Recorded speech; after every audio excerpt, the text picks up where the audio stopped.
الذين ينفقون أموالهم في سبيل الله ثم لا يتبعون ما أنفقوا منا ولا أذى لهم أجرهم عند ربهم ولا خوف عليهم ولا هم يحزنون. وقال النبي صلى الله عليه وسلم: والله في عون العبد ما كان العبد في عون أخيه. رب اشرح لي صدري ويسر لي أمري واحلل عقدة من لساني يفقهوا قولي. رب زدني علما سبحانك لا علم لنا إلا ما علمتنا إنك أنت العليم الحكيم.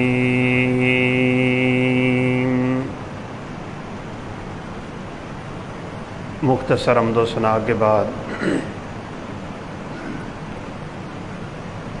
انسان کا اس دنیا میں دو طرح کا تعلق ہے. ایک تعلق اس کا اپنے رب کے ساتھ اور دوسرا تعلق رب کے بندوں کے ساتھ. تعلق باللہ اور تعلق بالناس. کامل انسان اور کامل دین یہ ہے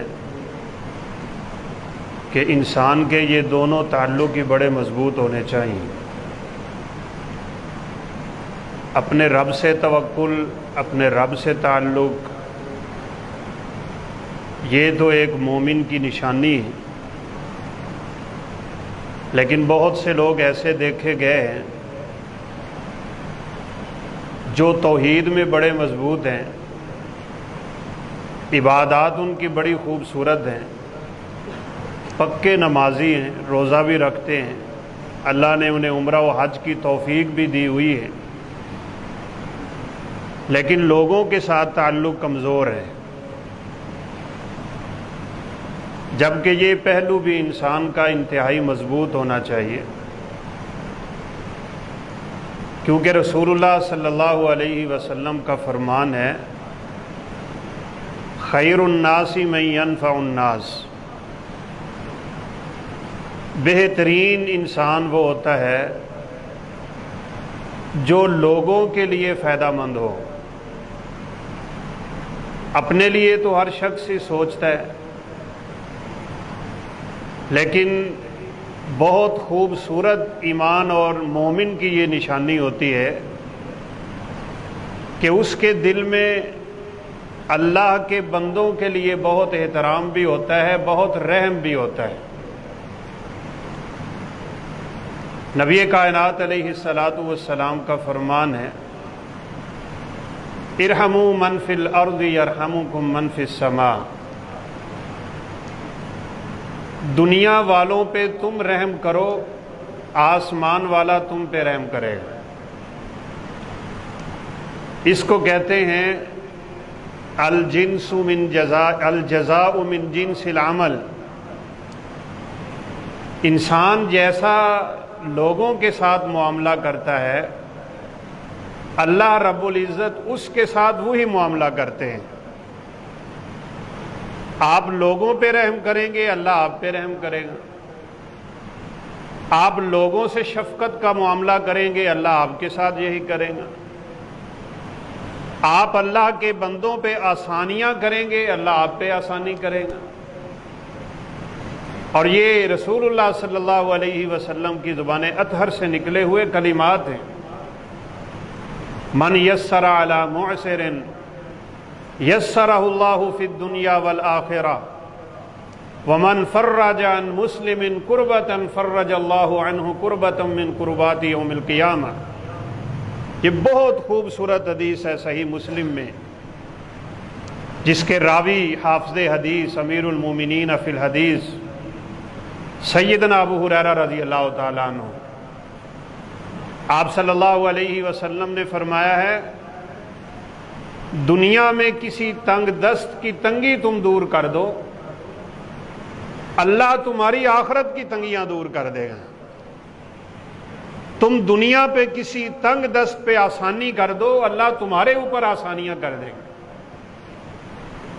اور آپ اس بات کو، اس موضوع کو اس حدیث مبارکہ سے بخوبی سمجھ سکتے ہیں کہ اللہ رب العزت کے ہاں اس کی کتنی اہمیت ہے۔ اللہ قیامت کے دن بندوں کو کہیں گے میں بیمار تھا تم نے مجھے پوچھا ہی نہیں، میں بھوکا تھا تم نے مجھے کھانا ہی نہیں کھلایا، مجھے لباس کی ضرورت تھی تم نے مجھے لباس ہی نہیں دیا۔ بندہ حیران ہو کے مالک کائنات سے پوچھے گا یا اللہ تو کیسے پیاسا تھا، تو کیسے بھوکا تھا، تو کیسے بیمار تھا، تجھے کیسے حاجت تھی لباس کی، یہ کون سی بات ہے جو آپ کر رہے ہیں؟ اللہ رب العزت فرمائیں گے ہاں میں صحیح کہہ رہا ہوں، میں بھوکا تھا تو نے مجھے کھانا نہیں کھلایا، میں پیاسا تھا تو نے پانی نہیں پلایا، مجھے لباس کی ضرورت تھی تو نے لباس نہ دیا۔ یا اللہ کیا بات ہے؟ فرمایا کیا تجھے دنیا میں میرے ننگے بندے نظر نہیں آتے تھے؟ کیا پیاسے نظر نہیں آتے تھے؟ کیا بھوکے نظر نہیں آتے تھے؟ کیا تنگ دست نظر نہیں آتے تھے؟ اگر تو میرے بندے کو پانی پلاتا مجھے وہاں پہ پاتا، میرے بندے کو لباس لے کے دیتا مجھے وہاں پہ پاتا، میرے بندے کو کھانا کھلاتا مجھے وہاں پہ پاتا۔ مطلب کیا ہے؟ بندوں کے ساتھ اگر کوئی شخص اچھا معاملہ کرتا ہے اللہ رب العزت اس بندے کے ساتھ وہی معاملہ کرتے ہیں جو اللہ کے بندوں کے ساتھ کرتا ہے۔ اس لیے اس بات کو اچھی طرح سمجھیے۔ آج بڑی اشد ضرورت ہے ہمارے مسلمان بھائی سیلاب زدگان بلوچستان میں رہنے والے، اللہ اکبر، کیسے پلٹے کھاتا ہے زمانہ اور کیسے بدلتے ہیں دن۔ تلک الایام نداولها بین الناس، کروڑوں پتی زیرو پہ چلے گئے، اللہ رب العزت کی آزمائش میں آ گئے۔ اور یہاں ایک بات اور بھی قابل ذکر ہے، یہ اللہ کا عذاب صرف انہی پہ ان کی وجہ سے نہیں آیا بلکہ ہماری وجہ سے بھی آتا ہے۔ کبھی ہم یہ بھی سوچیں، ظہر الفساد فی البر والبحر بما کسبت ایدی الناس، خشکی کا عذاب تو آتا ہی آتا ہے، سمندری عذاب بھی آتے ہیں، پانی کے عذاب بھی آتے ہیں، بر و بحر میں فساد کھڑا ہو جاتا ہے، خشکی اور تری میں فساد بپا ہو جاتا ہے۔ کس لیے ہوتا ہے؟ بما کسبت ایدی الناس، لوگوں کے گناہوں کی وجہ سے اللہ ناراض ہو جاتے ہیں۔ آج اللہ معاف فرمائے ان پہ عذاب ہے، کل یہاں کے حالات بھی بدل سکتے ہیں۔ اس لیے ایک کامل مومن اور مسلمان کی نشانی یہ ہے اس کے دل میں اپنے مسلمان بھائیوں کا درد ہونا چاہیے۔ رسول اللہ صلی اللہ علیہ وسلم نے فرمایا ہے مثل المؤمنین فی توادہم وتراحمہم وتعاطفہم کمثل الجسد الواحد، پوری دنیا کے مسلمان، یہ اسلام کا ترہ امتیاز ہے۔ کائنات میں کوئی بھی بسنے والا مسلمان، وہ جس مرضی ذات کا ہے، جس مرضی نسل کا ہے، جس مرضی علاقے کا ہے، جس مرضی زبان کا ہے، کلمہ تو پڑھتا ہے نا، اسلام کے دائرے میں تو آتا ہے، اسلام کی لڑی میں پرو دیا گیا ہے۔ نبی کائنات علیہ السلام نے فرمایا پوری دنیا کے مسلمانوں کی مثال ایک جسم کی مثال ہے، جیسے جسم کے ایک حصے کی تکلیف پورے بدن کو بے قرار کر دیتی ہے۔ بندہ مومن کی یہ حالت ہونی چاہیے، کہیں مسلمان تکلیف میں ہو اسے آرام کی نیند نہیں آنی چاہیے۔ آج ہمارا فرض ہے بھائیوں، ہم اپنے ان بھائیوں کے لیے دعائیں بھی کریں، بلکہ میرے ذہن میں آ رہا تھا ہم انشاءاللہ دوسری رکعت میں ان کے لیے دعا کریں۔ رسول اللہ صلی اللہ علیہ وسلم کی سنت ہے جب مسلمانوں پہ اجتماعی مشاکل اور مصائب آتے آپ فرضی نمازوں میں دوسری رکعت کے رکوع کے بعد ان کے لیے دعائیں کیا کرتے تھے۔ آپ صلی اللہ علیہ وسلم کے 70 صحابہ جب شہید کر دیے گئے تھے، آپ نے 1 مہینہ مسلسل فجر کی نماز میں، اور ابو داؤد میں ہے 5 نمازوں میں رسول اللہ صلی اللہ علیہ وسلم دعائیں کرتے رہے تھے ان ظالموں کی بربادی کے لیے اور اپنے مسلمانوں کی کامیابی اور فلاح کے لیے۔ اللہ ان کے مصائب کو اس طرح اللہ اپنے حکم سے انشاءاللہ دور فرمائے۔ ان کے لیے دعائیں بھی کریں، سجدوں میں یا اللہ ہمارے مسلمان بھائی تکلیف میں، اللہ ان بیچاروں کی تکالیف کو دور فرما دے، بے سہاروں کا اللہ سہارا بن جائے۔ لیکن آج بہت موقع ہے، رسول اللہ صلی اللہ علیہ وسلم کا فرمان، من سقا مسلمن علی ظمأ سقاہ اللہ من رحیق مختوم ومن اطعم جاعیا اطعمہ اللہ من ثمار الجنہ ومن کسا مسلمن علی عری کسا اللہ من لباس الجنہ۔ یہ وہی ہے بدلہ جیسے کا تیسا۔ آپ صلی اللہ علیہ وسلم کا فرمان ہے، جو کسی بھوکے کو کھانا کھلائے گا اللہ رب العزت اسے جنت کا کھانے نصیب فرمائیں گے، جو کسی پیاسے کو پانی پلا دے گا اللہ اسے جنت کی رحیق مختوم نصیب فرمائیں گے، اور جو کسی بے لباس کے بدن پہ لباس رکھے گا اللہ اسے جنت کے لباسوں میں سے لباس نصیب فرمائیں گے۔ رسول اللہ صلی اللہ علیہ وسلم کی حیات طیبہ، آپ کی مبارک زندگی، آپ کا اسوہ حسنہ، آپ کے صحابہ کرام کا عمل اس بات کو کھول کھول کے بیان کرتے ہیں کہ آپ صلی اللہ علیہ وسلم خدمت خلق کے میدان میں کس طرح محنتیں کیا کرتے تھے، اور آپ صلی اللہ علیہ وسلم کے صحابہ کس طرح کیا کرتے ہیں۔ سیدنا خباب رضی اللہ تعالیٰ عنہ جنگ پہ چلے گئے، گھر میں جانور، دودھ دونے کے لیے کوئی بندہ نہیں ہے۔ یہ عربوں میں بڑا معیوب ہے کہ عورتیں جانوروں کا دودھ دوئیں۔ ہر علاقے کا اپنا ماحول ہوتا ہے۔ اللہ اکبر، شام ڈھلی، جانوروں کے دودھ دونے کا ٹائم ہوا، خباب کی بیوی اور بیٹی دیکھ رہی ہیں ہمارے جانوروں کے تھنوں سے کون دودھ نکالنے کے لیے آتا ہے۔ دروازے پہ دستک ہوئی، کھولا تو خود رسول اللہ صلی اللہ علیہ وسلم تشریف فرما تھے۔ آپ ان کے گھر تشریف لے گئے، جا کے جانوروں کے تھنوں کو ہاتھ لگایا۔ معجزہ بھی ہے، رسول اللہ صلی اللہ علیہ وسلم کے ہاتھوں کی برکت بھی ہے۔ فرماتی ہیں جب تک ہمارا باپ واپس نہ آیا، اللہ کے پیغمبر کے دست شفقت کی برکت سے ہمارے گھر کے سارے برتن دودھ سے بھر جایا کرتے تھے، دودھ ختم نہ ہوتا۔ پھر جب میرے والد واپس تشریف لائے، انہوں نے دودھ دوہا تو دودھ واپس اپنی اصلی حالت پہ آ گیا۔ لیکن سوچنے کی بات ہے، آپ صلی اللہ علیہ وسلم، آج ہم مثال دیا کرتے ہیں نا، ملک کے وزیر اعظم کے پاس وقت نہیں ہے، ملک کے چیف آف آرمی کے پاس وقت نہیں ہے، کسی بڑے عہدیدار کے پاس وقت نہیں ہے، بلکہ ہماری اپنی حالت یہ ہو چکی ہے، ہم کہتے ہیں بہت مصروف ہوں، میرے پاس وقت نہیں ہے۔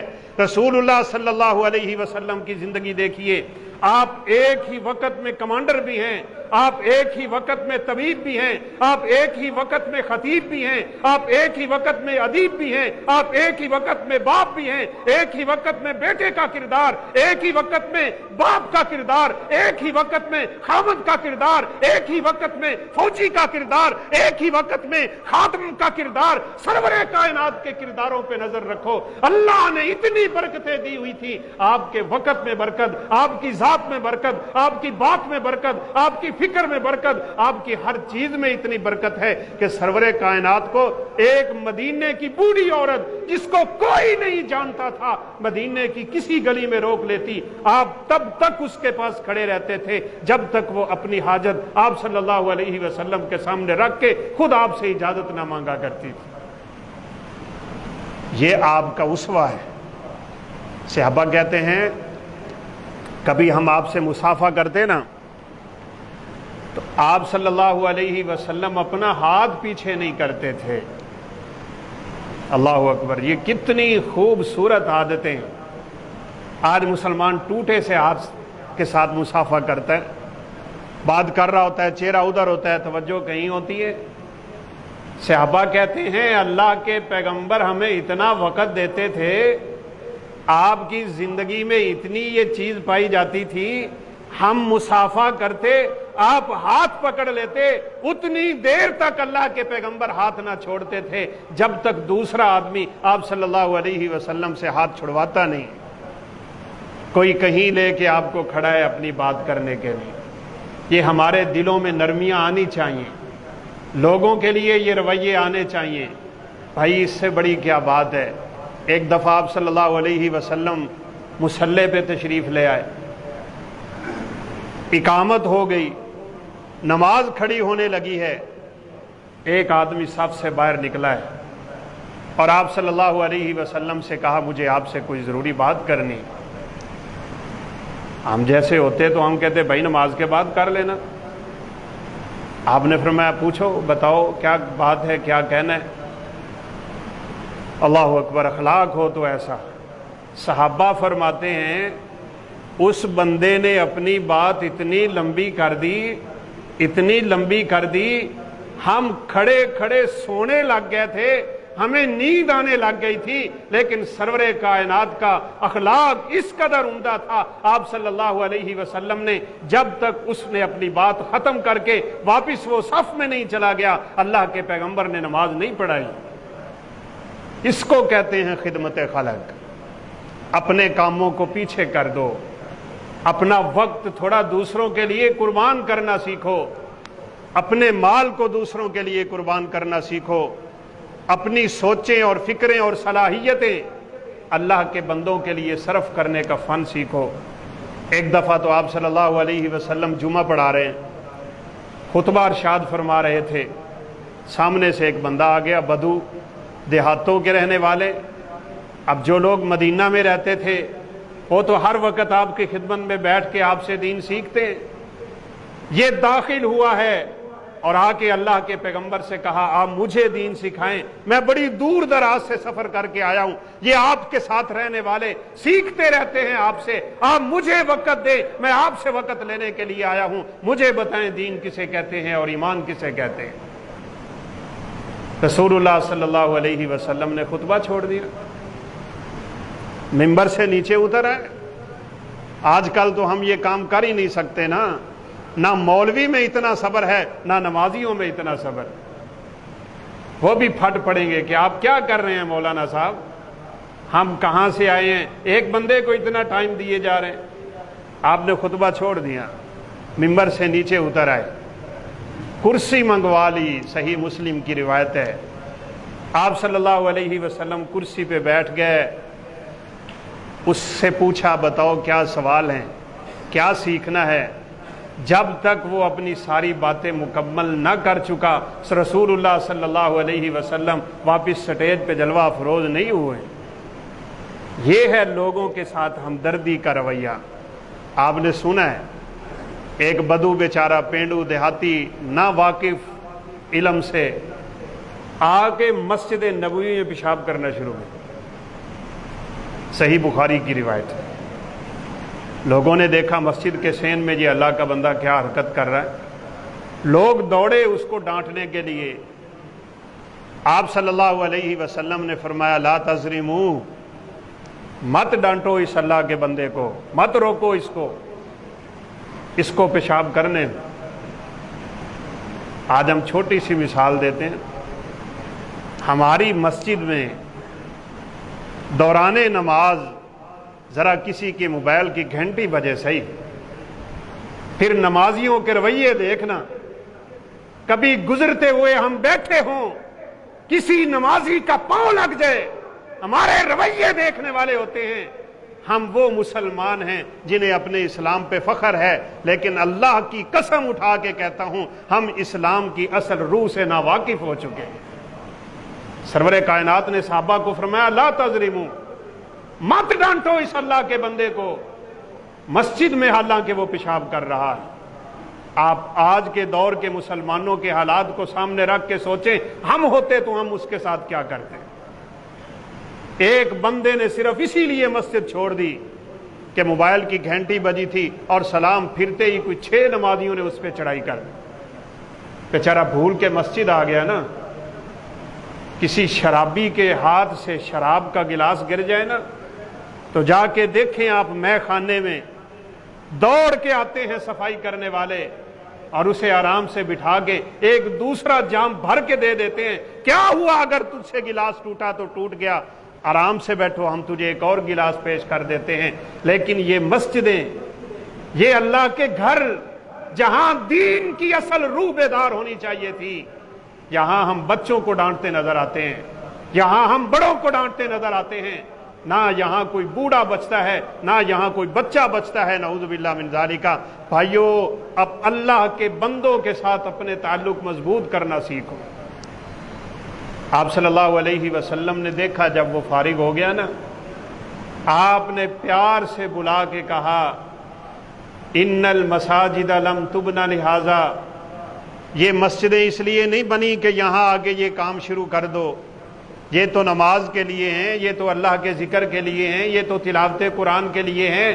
پھر آپ نے ڈول منگوایا پانی کا ڈول منگوا کے اس کے اوپر بہا کے اس اللہ کے بندے کو بڑی نرمی سے دین سکھا دیا۔ اسی لیے تو سرور کائنات علیہ السلام کا فرمان ہے، ارحموا من فی الارض یرحمکم من فی السماء۔ کیا ہوا کسی نے گالی دے دی، کیا ہوا کسی نے برا کر دیا، کیا ہوا کسی نے ظلم کر لیا، کیا ہوا کسی نے زیادتی کر لی، فرمایا تم اللہ کے بندوں پہ رحم کرنا سیکھو، آسمان والا تم پہ اپنی رحمت کے دروازے کھول دے گا۔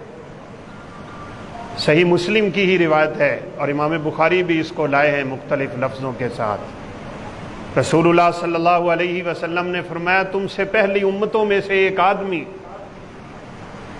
فوت ہونے لگا، اس کے نامہ اعمال میں نیکیاں ہی کوئی نہیں، اللہ رب العزت نے فرشتوں کے ذریعے اسے اختیار دیا، اپنی کوئی نیکی یاد کر اگر تجھے یاد ہے تو۔ اللہ اکبر، نماز نہیں پڑھتا، روزہ نہیں رکھا، زکاتیں نہیں دیں، حجیں نہیں کی، بیت اللہ کی سعادتیں نہیں ہیں، اس کے پاس صدقات و خیرات جیسی عبادتیں کوئی نہیں ہیں، کچھ نہیں تھا۔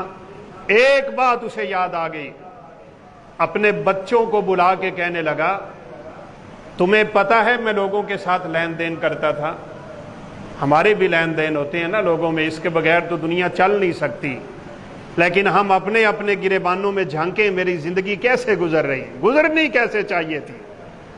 کہا تمہیں پتہ ہے میں لوگوں کو قرضے دیتا تھا، اگر وقت مقررہ پہ کوئی مجھے قرضہ واپس نہ دیتا تو میں سختی نہیں کرتا تھا، میں اسے مہلت دیتا، میں اسے ڈھیل دیتا، اور یہی اللہ کے پیغمبر کا فرمان ہے، من یسر علی معسر یسرہ اللہ فی الدنیا والآخرہ، جو تنگ دست پہ ہاتھ شفقت کا رکھ دے اسے تھوڑی سی مہلت دے دے، آسانی دے دے، اسے موقع دے دے، اسے فرصت دے دے، اللہ رب العزت اسے دنیا آخرت کی آسانیاں عطا کر دیا کرتے ہیں۔ اللہ کی سختی کا مقابلہ ہم کر سکتے ہیں بھلا؟ سوال ہی پیدا نہیں ہوتا۔ اس نے کہا اگر کوئی بندہ مجھے قرضہ دے ہی نہیں سکتا تھا نا تو گواہی دیتے ہو میں اسے معاف بھی کر دیتا تھا۔ بچوں نے کہا ہاں ہم اس بات کی گواہی دیتے ہیں۔ فرشتوں نے اس کی اس نیکی کا جب رب العالمین کے سامنے ذکر کیا، پتہ اللہ تعالیٰ نے کیا کہا تھا؟ اللہ رب العزت نے کہا آسانیاں کرنا میرا کام ہے، بندوں کو معاف کرنا میرا کام ہے، یہ میں رحیم کی صفت ہے، یہ رحمان کی صفت ہے، یہ غفور کی صفت ہے، یہ غفار کی صفت ہے۔ میں اپنے بندوں کو معاف کیا کرتا ہوں، میرا یہ بندہ بندوں کو معاف کرتا ہے۔ جاؤ اعلان کر دو میں اس کی کسی برائی کی طرف نہیں دیکھوں گا، میں اس کی اسی نیکی کی بدولت اسے اپنی جنتوں کا وارث بنا رہا ہوں، میں اس نے اس کی ساری زندگی کے گناہوں کو معاف کر دیا۔ اور آپ صلی اللہ علیہ وسلم نے وہ جنت میں اٹکیلیاں کرتے ہوئے بندے کو بھی دیکھا تھا، بڑی خوشی خوشی جنت میں اٹکیلیاں کرتا پھرتا ہے، جس کو ہم پنجابی میں کہتے ہیں ٹپوشیاں لینا، کبھی ادھر چھلانگے لگاتا ہے خوشی سے۔ تو آپ صلی اللہ علیہ وسلم نے فرمایا کس نیکی کی بدولت؟ سوال کیا یہ کس نیکی کی بدولت جنت میں اتنا خوش ہے؟ جواب کیا ملا تھا؟ بغصن شوکۃ، اور ایک روایت میں ہے بشجرۃ قطعها عن الطریق کانت تؤذی الناس، ایک ٹہنی کسی درخت کی جھکی ہوئی تھی، گزرنے والوں کو تنگ کرتی ہے، کسی کے سر میں تو کسی کے ماتھے پہ لگتی ہے، کسی کے کپڑے سے اٹک جاتی ہے، یہ بھی وہاں سے گزرا تھا، اس نے یہ سوچا کہ یہ ٹہنی لوگوں کو تنگ کر رہی ہے، اللہ کو راضی کرنے کے لیے اس نے ایک ٹہنی کاٹی تھی، اللہ رب العزت نے اس کے بدلے اس نے اپنی جنت کا وارث بنایا۔ وہ کتے کا پانی پلانے والا واقعہ بھی بڑا مشہور ہے، آپ لوگوں کو پانی پلائیں، اس کا کتنا اجر ہوگا۔ جب رسول اللہ صلی اللہ علیہ وسلم نے یہ واقعہ رکھا نا لوگوں کے سامنے کہ ایک کتے کو پانی پلانے سے ایک بدبخت انسان، ایک بے عمل انسان یا ایک فاحشہ عورت، دونوں طرح کے مختلف واقعات ہیں، اللہ کی جنت کا مستحق بن گئے، تو صحابہ نے فرمایا تھا اللہ کے نبی کتوں کو پانی پلانے پہ بھی اجر ملتا ہے؟ تو آپ صلی اللہ علیہ وسلم نے فرمایا لِكُلِّ كَبِدٍ رَطْبٍ، ہر جاندار جس کو اللہ نے جان دی ہوئی ہے اس کے ساتھ نیکی کرو گے، اللہ اس کے بدلے بھی تجھے اپنی جنت کا وارث بنا گئے۔ آج وہ لوگ پیاسے بیٹھے ہیں بھائی، بھوکے، بے لباس، اور آپ کو پتہ ہے جو لوگ سوشل میڈیا سے واقف ہیں کیسے وہ لوگ دہائیاں دے رہے ہیں، بچے ان کے سیلاب کی نظر ہو گئے۔ آج موقع ہے، انشاءاللہ ہم ان کے ساتھ ضرور تعاون کریں گے، ان کے لیے دعائیں بھی کریں گے۔ اللہ رب العزت مصیبتوں کو ٹالنے والا ہے، یہ اللہ رب العزت کی عطا ہے۔ اللہ جسے یہ خدمت کی توفیق دے دے، واللہ فی عون العبد ما کان العبد فی عون اخی۔ عبداللہ بن عباس رضی اللہ تعالیٰ عنہ ایک دفعہ بڑی عجیب بات کی تھی، ہم جیسے لوگ تو اس طرح کی باتیں سن کے اور پڑھ کے حیران رہ جاتے ہیں کہ یہ کتنے صاف دماغوں کے لوگ ہیں اور کتنی سچی اور سچی اور نکھری ہوئی سوچیں رکھنے والے ہیں۔ وہ کہا کرتے تھے دنیا میں جتنے لوگوں نے مجھ پہ احسان کیا ہے میں نے سب لوگوں کے احسان کا بدلہ چکا دیا، ایک قسم کا بندہ ایسا ہے، یعنی ایک قسم کے لوگ ایسے ہیں کہ جن کے احسانات کا بدلہ میں نہیں چکا سکا ہوں۔ لوگ بڑے تعجب سے پوچھنے لگ گئے کہ ابن عباس وہ کون سا ایسا انسان ہے، آپ تو بڑے شکر گزار بندے ہیں، احسان فراموش ہونا آپ کی عادت نہیں ہے، احسان کا بدلہ احسان سے دیتے ہیں، وہ کون سا انسان ہے جس نے آپ پہ ایسا احسان کر دیا کہ جس کے احسان کا بدلہ آپ چکا ہی نہیں سکے؟ آپ ذرا عبداللہ بن عباس رضی اللہ تعالیٰ عنہ کی سوچ دیکھی۔ انہوں نے کہا جو بندہ میرے سامنے آ کے اپنی ضرورت کا سوال کر دیتا ہے اور میں اس کی ضرورت پوری کر دیتا ہوں، یہ بندہ مجھ پہ وہ احسان کرتا ہے کہ میں اس کے احسان کا بدلہ نہیں چکا سکتا۔ اللہ اکبر۔ ہم سوچتے ہیں یہ منگتا کدھروں آ گیا، یہ سوالی کہاں سے آ گئے؟ عبداللہ بن عباس کیا کہہ رہے ہیں رضی اللہ تعالیٰ عنہ؟ کہا ایک حاجت مند کا میرے دروازے پہ آ جانا، اپنی حاجت کا میرے سامنے رکھنا اور میرا حاجت کو پورا کر دینا، اس بندے نے میرے اوپر اتنا احسان کیا ہے کہ میں اس کے احسان کا بدلہ چکا ہی نہیں سکتا۔ ساتھیوں نے پوچھا آپ اس بات کی وضاحت کریں، آپ کیا کہنا چاہ رہے ہیں؟ اللہ اکبر۔ جن کو اللہ نے علم دیا ہو، حبر الامہ، چھوٹی سی عمر میں 80 سال کے صحابہ کے ساتھ عمر فاروق بٹھایا کرتے تھے عبداللہ بن عباس رضی اللہ تعالیٰ عنہ کو کہ اس جیسا فقیہ انسان اور اس جیسا مفسر انسان آج تک کائنات کی آنکھ نے کوئی نہیں دیکھا۔ اور چلیں بات اتنی سی ہے، میں یہ بھی کر دیتا ہوں، اس کا تعلق بھی خدمت خلق سے ہی۔ عبداللہ بن عباس کو یہ شان ملی کیوں تھی؟ مفسر قرآن بنے کیسے تھے؟ ان کو ترجمان قرآن کیوں کہا جاتا ہے؟ انہیں حبر الامہ کیوں کہا جاتا ہے؟ حبر یہودیوں کے وہ عالم ہوتے تھے جو کائنات میں سب سے بڑے ہوتے ہیں۔ اس کائنات اور اس امت کا حبر سیدنا عبداللہ بن عباس رضی اللہ تعالیٰ عنہ کو کہا جاتا ہے۔ اپنی خالہ میمونہ جو رسول اللہ صلی اللہ علیہ وسلم کی زوجہ محترمہ ہے، ان کے گھر ایک دفعہ عبداللہ بن عباس نے رات گزاری، چھوٹا بچہ، اللہ اکبر۔ یہ رات کو جاگ جاگ کے نہ دیکھا کرتے تھے کہ اللہ کے پیغمبر اپنی تہجد کس وقت شروع کرتے ہیں، کتنی رکعتیں پڑھتے ہیں، کتنی لمبی پڑھتے ہیں، کب سلام پھیرتے ہیں، آپ کی نماز کا عالم کیا ہوتا ہے، آپ کے سجدوں میں رونا کیسے ہوتا ہے، سارا کچھ دیکھا کرتے تھے اور دیکھ کے لوگوں کو بیان کیا کرتے تھے۔ ایک دن سرور کائنات اٹھے ہیں، آپ نے کیا دیکھا؟ آپ کے حجرہ شریفہ کے کونے میں پانی پڑا ہے، وضو والا پانی، پینے والا پانی ایک سائیڈ پہ رکھا ہوا ہے تاکہ گزرنے ہوئے آدمی کے لیے پریشانی کا باعث نہ بنے۔ اس کے اوپر چیز دی ہوئی ہے، رسول اللہ صلی اللہ علیہ وسلم نے فرمایا، میری مائیں بہنیں بیٹیاں سن رہی ہیں، رات کو کوئی بستر، رات کو کوئی برتن کھلا نہیں رہنا چاہیے۔ آسمان سے بیماری نازل ہو کے ان برتنوں میں داخل ہو جاتی ہے، سنت ہے میرے پیغمبر کی برتنوں کو ڈھانک دیا کرو۔ فرمایا چاہے اس کے اوپر ایک چھوٹی سی لکڑی کیوں نہ رکھنی پڑے۔ عبداللہ بن عباس نے بڑی خوبصورتی اور بڑے ادب سے یہ برتن رکھا، سرور کائنات کی خدمت کی، آپ کے لیے تہجد کے پانی کے لیے اہتمام کر دیا۔ پینے کا پانی الگ پڑا ہے، تہجد کا پانی الگ پڑا ہے۔ رسول اللہ صلی اللہ علیہ وسلم اٹھے، آپ نے اپنی زوجہ محترمہ سے پوچھا یہ پانی کس نے رکھا ہے؟ کہا عبداللہ بن عباس نے۔ اللہ اکبر۔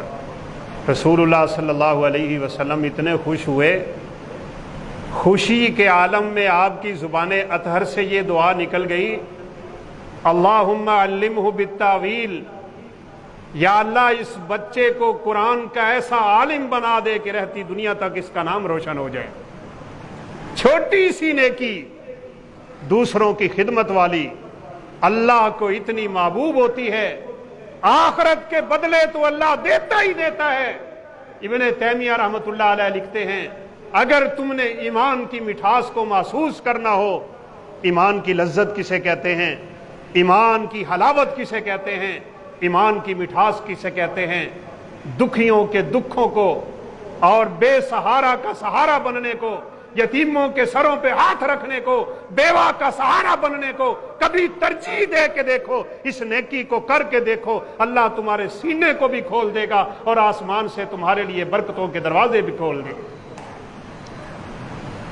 سیدنا ابو بکر صدیق رضی اللہ تعالیٰ عنہ ایک گھر میں جا کے ان کی بکریوں کا دودھ دعا کرتے تھے۔ باپ فوت ہوا تھا، چھوٹی بچیاں تھیں۔ جب رسول اللہ صلی اللہ علیہ وسلم اس دنیا سے رحلت فرما گئے، وہ بچی کہیں دوڑ کے آئی سیدنا ابو بکر صدیق رضی اللہ تعالیٰ عنہ کے پاس، کہا چچا آپ ہماری بکریوں کا دودھ دعا کرتے تھے اور آج آپ خلیفہ بن گئے، آپ کے ہاتھ پہ بیعت ہو گئی، آپ پوری امت مسلمہ کے خلیفہ اول بنے ہیں، آپ رسول اللہ کے جانشین بنے ہیں، آپ کے کندھوں پہ بڑی بھاری ذمہ داری آ پڑی ہے، اب تو لگتا ہے آپ کو وقت نہیں ملے گا ہمارے گھر آ کے بکریوں کا دودھ دونے کے لیے، پھر کسی اور کو کہہ دیجئے ہمارا یہ کام ہے آ کے کر جایا کریں۔ ابو بکر صدیق رضی اللہ تعالیٰ عنہ نے فرمایا بیٹی اللہ نے مجھے خلیفہ بنایا تو کیا ہوا، میں اسی وقت آ کے آپ کی بکریوں کا دودھ روزانہ دو کے جایا کروں۔ کبھی ہم بھی کریں نا کسی بے سہارا کے گھر جا کے۔ رسول اللہ صلی اللہ علیہ وسلم کا فرمان ہے الساعی علی الارملۃ والیتیم کالمجاہد فی سبیل اللہ، ایک بندہ اللہ کے راستے میں جہاد کرنے کے لیے نکلا ہے، ادھر ایک دکھیوں کا سہارا بنا ہوا ہے، کسی بیوہ کے لیے اس کے گھر میں نگہبانی کا بندوبست کر رہا ہے، کسی یتیم کے سر پہ اس نے ہاتھ رکھ دیا ہوا ہے۔ بھائیو اللہ کی قسم ہے، وہ گھر، وہ علاقہ، وہ محلہ، وہ مدرسہ، وہ مسجد اتنا اللہ کو محبوب ہوتا ہے آسمان کے چمکتے ستاروں کی طرح، جس گھر میں، جس علاقے میں، جس مسجد میں، جس مدرسے میں کسی یتیم کی پرورش ہو رہی ہوتی ہے۔ اگر رب کی جنت کے مستحق بننا چاہتے ہو، یتیموں کا سہارا بنیے، بیوہ عورت کا سہارا بنیے۔ اور میں نے پہلے بھی اشارہ کیا تھا، ہم نے کبھی یہ ہی نہیں سوچا، ہماری قریبی ترین عزیزہ ترین عورتیں بیوہ بیٹھی ہوتی ہیں، کوئی خالہ ہے، کوئی پھپھی ہے، کوئی بھتیجی ہے، کوئی بھانجی ہے، جس کے ساتھ نیکی کرنے کا اجر 2 گنا ہوتا ہے۔ رسول اللہ صلی اللہ علیہ وسلم نے فرمایا تھا، یہ جو پڑوسی کے حق میں آپ نے بات کی تھی نا، کہ جس بندے کا پڑوسی سے اچھا تعلق نہیں اس کا میرے اوپر ایمان ہی نہیں ہے، اس کے گھر میں کھانا پکا ہوا ہے، پڑوسی بیچارہ بھوکا بیٹھا ہے، اس کے ایمان کی کیا حالت ہوگی؟ آپ نے فرمایا پڑوس 3 طرح کا ہوتا ہے، ایک وہ پڑوسی جس کا ایک حق ہے، ایک وہ پڑوسی جس کے دو حق ہیں، ایک وہ پڑوسی جس کے تین حق ہیں۔ کبھی ہم نے ان حقوق کی طرف نظر ہی نہ دوڑائی۔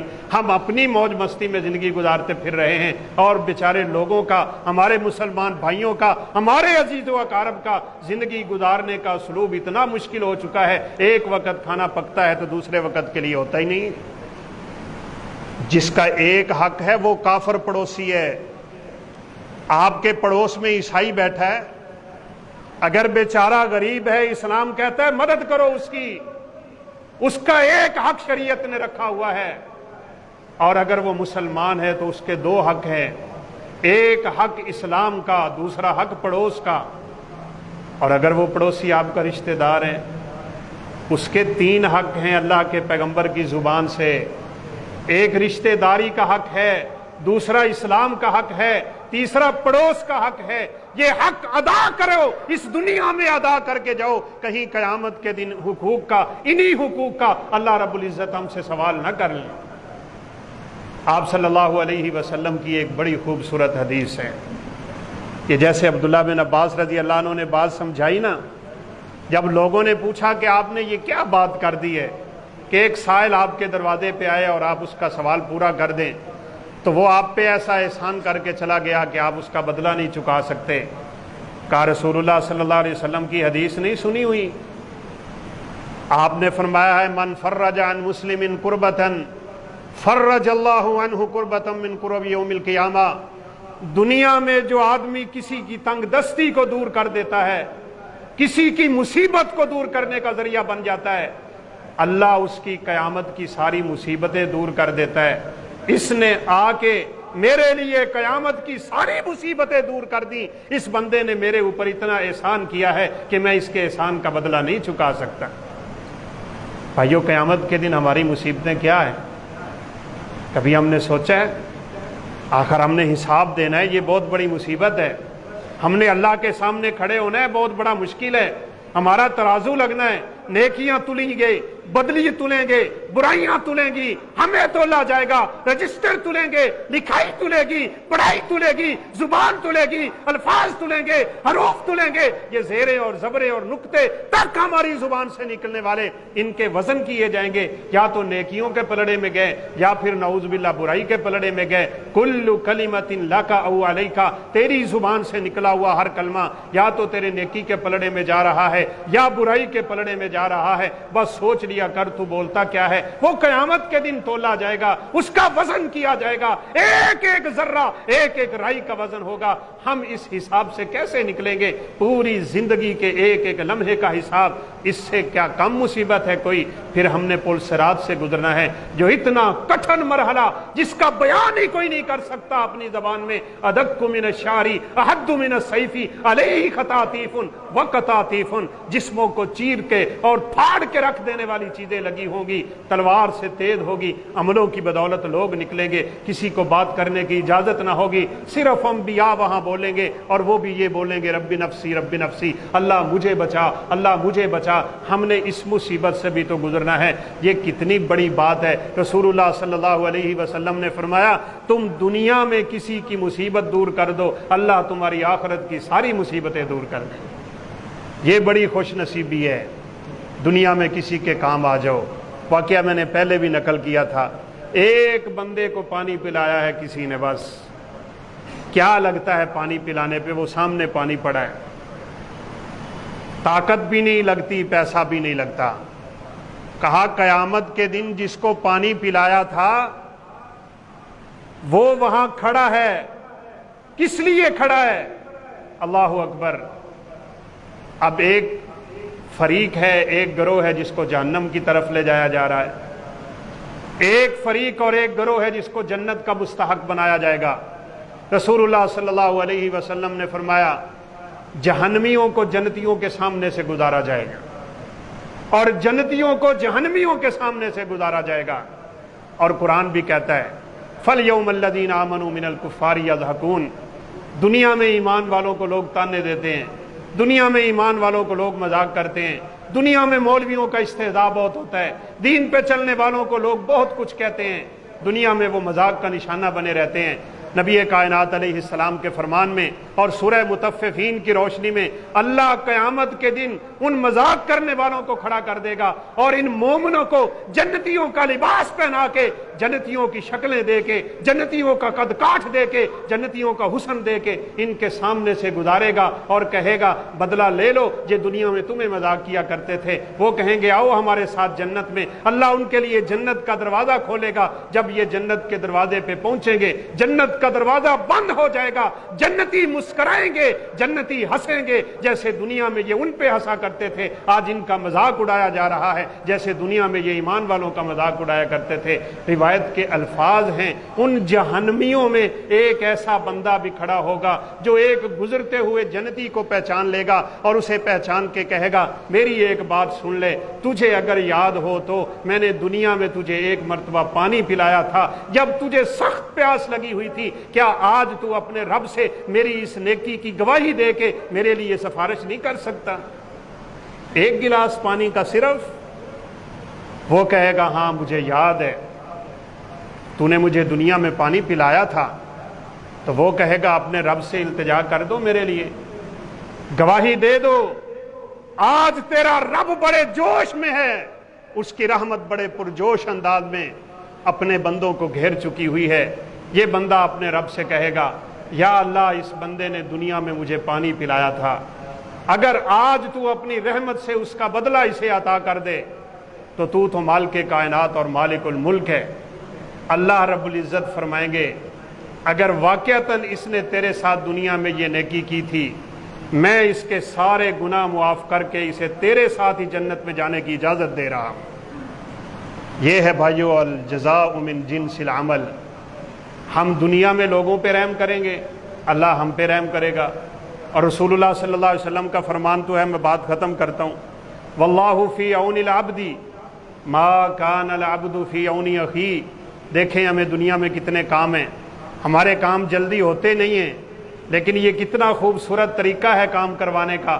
رسول کائنات علیہ الصلوۃ والسلام کا فرمان ہے جو بندہ دنیا میں کسی کے کام پہ لگ جاتا ہے، اللہ رب العزت اس کے کام پہ خود لگ جایا کرتا ہے اور اس کے سارے کام اللہ خود سیدھے کر دیا کرتا ہے۔ یہ کیسی بات ہے؟ ہمارا کسی پہ رحم کرنا کتنا ہو سکتا ہے، اور اس کے مقابلے میں اللہ کا ہم پہ رحم کتنا ہو سکتا ہے؟ ایک دفعہ اللہ کسی کو مسکرا کے دیکھ لے تو اس پہ جہنم کی آگ حرام ہو جاتی ہے، اور جس پہ اللہ اپنا رحم کر کے اس پہ راضی ہو جائے گا تو پھر اس کے کیا کہنے میرے دوستو۔ وہ عمر فاروق رضی اللہ تعالیٰ عنہ کے واقعات مشہور ہیں۔ آج وقت تو تھا کہ ان کی سیرت بیان کی جاتی، یکم محرم آ رہا ہے، اگرچہ بعد نے 26 ذوالحجہ ان کی وفات کا دن لکھا ہے۔ کیسے نکلا کرتے تھے 3 میل دور مدینہ میں، اور کیا دیکھتے ہیں ایک جھونپڑی میں آگ جل رہی ہے، پہنچے اجازت مانگی اور پوچھا کیا ماجرا ہے؟ یہ رات کے پچھلے پہر کس چیز کی آگ جل رہی ہے، بچے رو رہے ہیں۔ کہا ہمارے گھر میں کچھ نہیں ہے، ان بچوں کو میں نے دلاسا دیا ہوا ہے، ان کا باپ فوت ہو چکا ہے، ہنڈیا میں پانی ڈال کے میں نے آگ پہ رکھا ہوا ہے، اور یہ بچے سوچ رہے ہیں کہ کوئی چیز پک رہی ہے۔ خلیفۃ المسلمین کو ہمارے حال کا علم ہی نہیں ہے۔ اللہ اکبر۔ کہا تم نے کون سا خلیفہ کو اطلاع دی تھی؟ کہا وہ خلیفہ کیسا جس کو ہمارے حالات کا علم نہ ہو۔ عمر فاروق وہاں سے نکلے، 3 ہاشمی میل، کم و بیش آج کل کے 10 سے 11 کلومیٹر کا سفر بن سکتا ہے، مدینہ آئے، 2 بڑے بڑے توڑے خوراک کے بھرے، راشن رکھا، ان میں گھی رکھا، چاول رکھے، دانے رکھے۔ اپنے غلام اسلم کو کہا ایک میرے اس کندھے پہ اٹھا کے رکھ دو، ایک اس کندھے پہ رکھ دو۔ خلیفۃ المسلمین، امیر المومنین کا لقب پانے والا، سرور کائنات کی زبان اطہر سے خوشخبریاں جنت کی پانے والا۔ اسلم نے کہا امیر المومنین میں آپ کا غلام ہوں، یہ کام غلاموں کا ہے۔ کہا اسلم میں تجھے کہہ رہا ہوں یہ وزن اٹھا کے میرے کندھے پہ رکھو، کل قیامت کے دن تو میرے گناہوں کا بھار نہیں اٹھا سکتا، میں نے خود اٹھانا ہے۔ اتنا طویل سفر کر کے امیر المومنین پہنچے، اور صرف پہنچے نہیں، ماں جی کو کہا آپ پیچھے ہٹ جائیں، میں نے ان بچوں کو روتے ہوئے دیکھا ہے، کھانا پکا کے ان کے منہ میں لقمے ڈال کے، جب تک یہ بچوں کو ہنستا نہیں دیکھتا میں عمر فاروق واپس مدینہ نہیں جاؤں۔ کھانا تیار کیا ہے عمر فاروق نے ان بچوں کے لیے۔ کہیں جھاڑو جا کے دیا کرتے تھے کسی بیوہ کا، کسی کو کیا، اللہ اکبر۔ ابو بکر صدیق اپنی زندگی میں صبح صبح فجر کی نماز کے بعد نکلا کرتے۔ عمر فاروق دیکھتے تھے کہاں جاتا ہے خلیفۃ المسلمین، ایک بیوہ کے گھر میں۔ عمر فاروق دیکھ کے حیران رہ گئے۔ آج تو یقیناً یہ واقعات میں بیان کر سکتا ہوں، آپ سن سکتے ہیں، بس نہ ہمارے پاس وقت رہا اس طرح کا، اور نہ ہی اس طرح کے اچھے اعمال کرنے کی سوچیں ہمارے پاس رہ گئی۔ عمر فاروق رضی اللہ عنہ نے کیا دیکھا ہے؟ ابو بکر صدیق اس بیوہ کے گھر میں جھاڑو دے رہے ہیں۔ جھاڑو دیا، پانی کا گھڑا پڑا ہے، وہ بھر کے وہاں رکھا، کھجوریں لی ہوئی تھی ایک چھوٹے سے برتن میں، اس ماں جی کو ایک ایک کر کے کھجور پکڑا رہے ہیں، ماں جی کھا رہی ہیں، ساری کھجوریں ختم ہو گئی، اجازت لے کے ابو بکر صدیق واپس آ گئے۔ جس دن ابو بکر کی وفات ہوئی، خلیفۃ المسلمین امیر المومنین عمر فاروق اس بات کو بھولے نہ تھے، اسی وقت اس عورت کے گھر میں جا کے جھاڑو بھی دیا، برتن بھی بھرے، پانی بھی بھرا، اور کھجوریں بھی اٹھا کے جو ہی اس اماں جی کو پہلی کھجور پکڑائی تھی اس نے منہ میں رکھی، اور منہ میں رکھتے ہی کہا، کیا ابو بکر صدیق اس دنیا سے چلے گئے؟ یہ کون ہیں؟ یہ خلیفۃ المسلمین ہیں، یہ رسول اللہ صلی اللہ علیہ وسلم کے جانشین ہیں۔ لوگوں کے کام کرنے اور لوگوں کے کام آنے کا رویہ دیکھیں، اس کو خدمت خلق کہتے ہیں۔ اللہ اکبر۔ عمر فاروق بول پڑے، کہا، ماں جی ابو بکر صدیق تو واقعی دنیا سے چلے گئے، میں نے جھاڑو بھی دے دیا، میں نے تیرا گھڑا بھی بھر دیا، میں نے اسی طرح تجھے کھجور تھمائی تھی، تجھے پتا کیسے چلا ابو بکر صدیق اس دنیا سے چلے گئے؟ یہ کون سی تیری ایسی حس ہے جو جان گئی کہ ابو بکر اس دنیا سے رحلت فرما گئے؟ کہا، ابو بکر جو مجھے کھجور دیا کرتے تھے، گٹھلی نکال کے دیتے تھے، تو نے گٹھلی سمیت دے دی۔ خدمت خلق دیکھیں، اتنی زمین اللہ نے انہیں دے دی خلافت کے لیے، اتنی شان و شوکت دے دی، کیسر و کسرا اور روم اور فارس کی سلطنتیں عمر فاروق کے روب سے وہاں بیٹھے کانپ جایا کرتے تھے، لیکن یہ کیسا خلیفہ ہے جو ایک بیوہ کے گھر میں جا کے جھاڑو دے رہا ہے؟ اللہ اکبر۔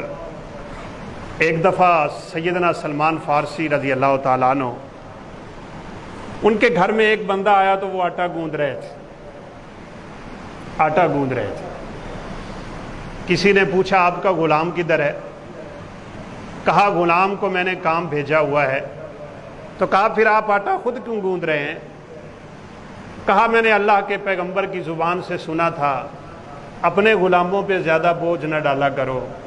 وہ آٹا گوندھ رہا تھا جب میں نے اسے کام بھیجا ہے، وہ ایک کام کرنے کے لیے چلا گیا ہے، میں اپنے غلام کی مدد میں لگ گیا ہوں۔ میں نے سرور کائنات سے سنا ہوا ہے، تم اللہ کے ان بندوں پہ رحم کرو گے، اللہ تم پہ رحم کر دے گا۔